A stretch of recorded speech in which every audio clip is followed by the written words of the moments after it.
اور حضرت خدیجہ رضی اللہ تعالی عنہا کی ازدواجی زندگی میں آج کے رشتوں اور تعلقات کے لیے ہمیں کیا سبق ملتا ہے، اسپیشلی خواتین کے لیے بھی؟ دیکھیں، خواتین کے لیے زیادہ سبق ہے کہ جب آپ کا ہسبینڈ ایک بڑے کام کے لیے مبعوث کیا جائے، نبی الاسلام تو بہت بڑے کام کے لیے مبعوث ہوئے اور آپ کو وہ ساری تکلیفیں بھی کاٹنی پڑی، لیکن چھوٹے لیول کے اوپر ایک خاندانی نظام کے اندر ایک خامند کو ظاہر ہے معیشت کی تکلیف سے گزرنا پڑتا ہے، اسے گھر سے باہر نکلنا پڑتا ہے. تو بیویوں کا کام ہے کہ وہ مشکل وقت میں اپنے خامدوں کا ساتھ دیں. یہ نہیں ہے کہ جب آسودہ حال ہو تو اس وقت تو سب کچھ ہیپی ہیپی چل رہا ہو، جب مشکل وقت آئے تو ساتھ چھوڑ دیں. نبی اسلام کا ساتھ سیدہ خدیجہ نے اچھے وقت میں بھی دیا جب تجارت چمک رہی تھی، اور اس وقت میں بھی دیا جب شاب ابی طالب کے اندر 3 سال مشکل کے کاٹنے پڑے. تو اس اعتبار سے تو سیدہ خدیجہ سلام علیہا امت کے لیے رول ماڈل ہے. اچھا علی بھائی، آج ہم سے کالر نے ایک سوال پوچھا، وہ بھی میں آپ تک پہنچانا چاہتا ہوں کہ جو اس وقت حالات ڈیولپ ہو رہے ہیں اسپیشلی مڈل ایسٹ کے اندر، ہمارے آس پاس ممالک کے اندر، ان کے بارے میں آپ کیا کہیں گے؟ آج ایران پر حملہ ہوا ہے، آپ کا کیا کہنا ہے اس کے بارے میں؟ دیکھیں، یہ ظلم کی ایک داستان ہے جو اتنے عرصے سے اسرائیل نے شروع کر رکھی ہے، اور ظاہر ہے اس کی پشتوانائی کے اوپر امریکہ ہے. اب تو کسی کو کوئی شک نہیں رہنا چاہیے.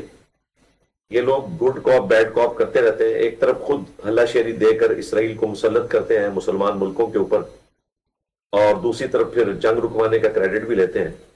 تو ہم نے تو کچھ عرصہ پہلے کہہ دیا تھا کہ یہ امریکہ جو اپنے بحری بیڑے موو کر رہا ہے تو یہ الٹیمیٹلی دوبارہ سے ارادہ رکھتا ہے حملہ کرنے کا.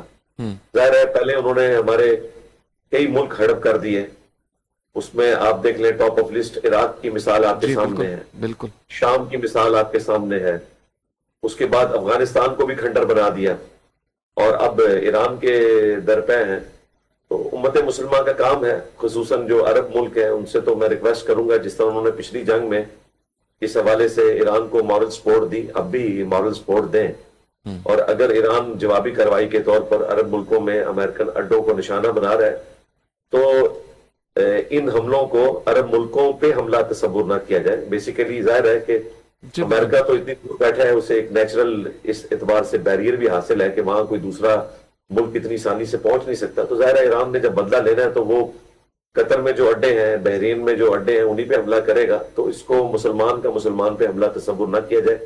ہماری مورل سپورٹ ہر اعتبار سے مسلمان ہونے کی حیثیت سے ایران کے ساتھ ہے اور ہونی چاہیے، اور ہماری حکومت بھی پہلے بھی ایران کو سپورٹ کر رہی تھی. اور ایران کے لیے بھی درس عبرت ہے کہ ایران نے بھی اپنے پورے ٹینور میں ہمیشہ انڈیا کا ساتھ دیا پاکستان کے مقابلے پہ، سوائے ایک ایشو کے کہ کشمیر کاز میں ہمیشہ ایران نے پاکستان کو سپورٹ کیا، لیکن باقی سارے معاملات میں انڈیا کی سپورٹ پہ رہا. اور آج دیکھیں انڈیا اسرائیل کے ساتھ مل کے بالکل ایران کو اس تکلیف سے گزار رہے. ظاہر ہے ان کی مورل سپورٹ اسرائیل کے ساتھ ہے. تو میرا خیال ہے ایران کو سمجھ آ جانی چاہیے، پچھلی جنگ میں بھی ان کو سمجھ آئی اور اس جنگ میں بھی، کہ اگر اس خطے میں کوئی ان کو سپورٹ کرے گا مورلی ہر اعتبار سے تو وہ صرف پاکستان ہے. اور پاکستان پہ بھی ظاہر ہے اس وقت مشکل وقت ہے اس اعتبار سے کہ افغانستان کی جنگ بھی ہم پہ مسلط کر دی ہے ان پاکستان دشمنوں نے جو کافی عرصے سے پاکستان کو ڈیسٹیبلائز کرنے کی کوشش کر رہے تھے، بی ایل اے کی شکل میں ہو، ٹی ٹی پی کی شکل میں ہو، اور اب تو ٹی ٹی اے بھی جو ہے اس نے اپنے محسنوں کو پس پش ڈالتے ہوئے پرانے سارے ماضی کو بھلا کر جو پاکستان نے اتنی ان کے ساتھ نیکی کی تھی وہ مسلمانوں کے اوپر مسلط ہوئے ہیں. اور ہمارے لیے تکلیف دہ چیز ہے کہ رمضان مبارک میں ہمیں مسلمانوں سے لڑنا پڑ رہا ہے، لیکن ظاہر ہے کہ یہ فتنہ الخوارج ہے، اس میں کوئی شک نہیں ہے. اور یہ ہم نے جو اب اپنے آپریشن کا نام رکھا ہے غضب للحق، یعنی اینگر فار دا ٹروتھ.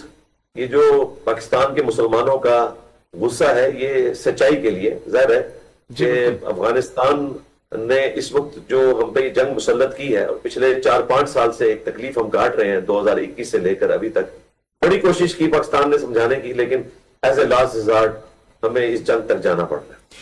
اچھا علی بھائی، ان سارے حالات میں as a Pakistani, as a مسلمان، ایک شہری، ہمارا کیا فرض بنتا ہے؟